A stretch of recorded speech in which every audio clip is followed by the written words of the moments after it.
Kevin Sidebottom here, speaker, author, and trainer. Today, I want to talk to you about a principle about building trust in your workplace and your organization. Now, I go around and I teach sales organizations and leadership teams how to build trust, engagement, so that the profits go up. That's right. That is what I go out and do every day, and I love doing it. Today, let's talk about how you can build trust in your organization or your workplace and do so successfully. In today's video, we're going to talk about the 3 questions we need to answer. That's right, we're going to talk about those 3 questions that everybody's asking of us. I'm going to talk to you about how to be intentionally doing one thing a year at least, especially if you're leading a team. And then I'm going to give you one tidbit at the very end to help you become a rock star almost overnight. Is that okay? Great. Let's get started. So the 3 questions that everybody asks whenever they meet with us are, do I like you? Do I trust you? And how can you help me? Well, typically, we don't have a crystal ball, so we can't answer the 3rd question right out the get-go. But there's a way we can get to that one. But first, we have to be likable. Now, in sales and on leadership teams, if people don't like you, they're not going to trust you, and they're not going to believe you can help them, and they're going to move on.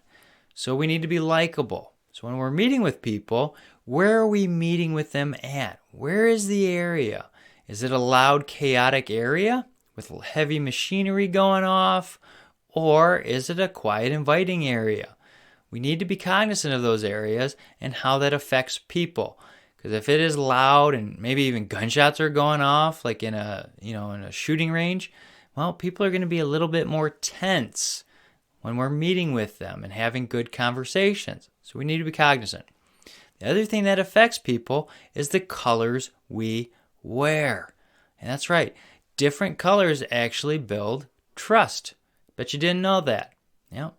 There's different things you can do. Now, the other thing is your different scents that you wear.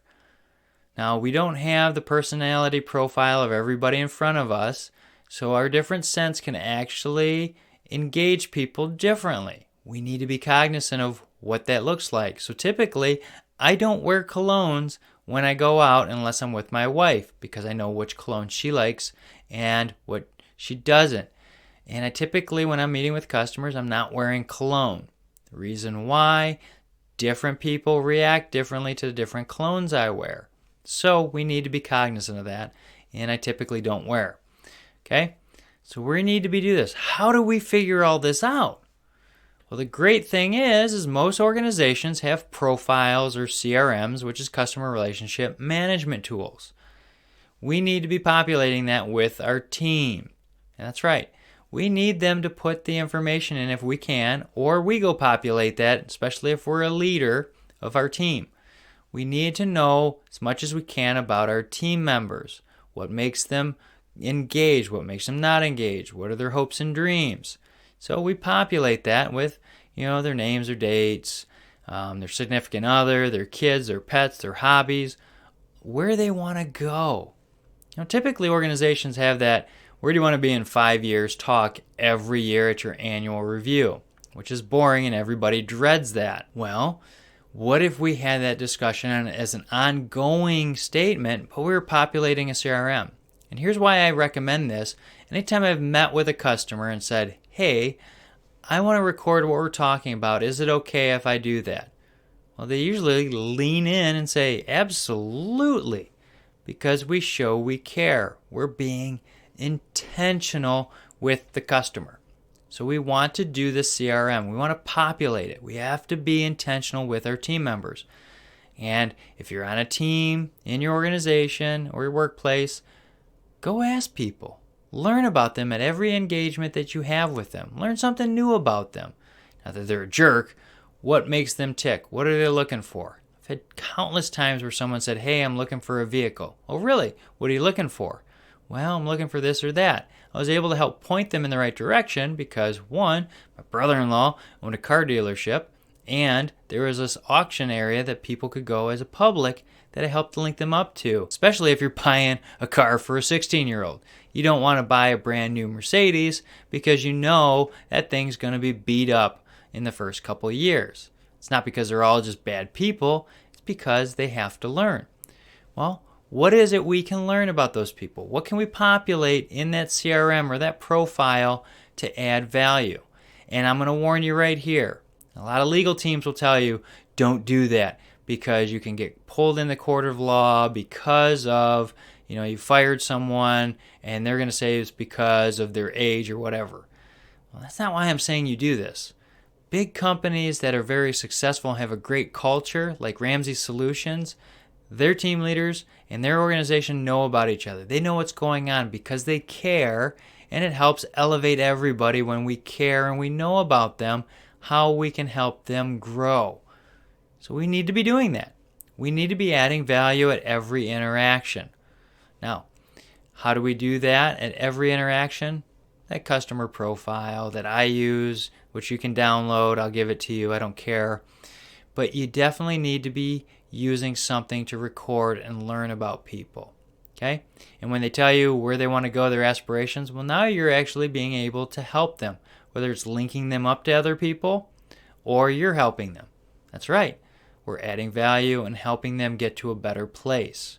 That's what we need to be doing. Now, here's what I recommend. At least once a year, do a training with the teams. That's right. Whether we have a budget or not, we can go and learn with the team something new. Bring somebody in from the other part of the organization that'll help us.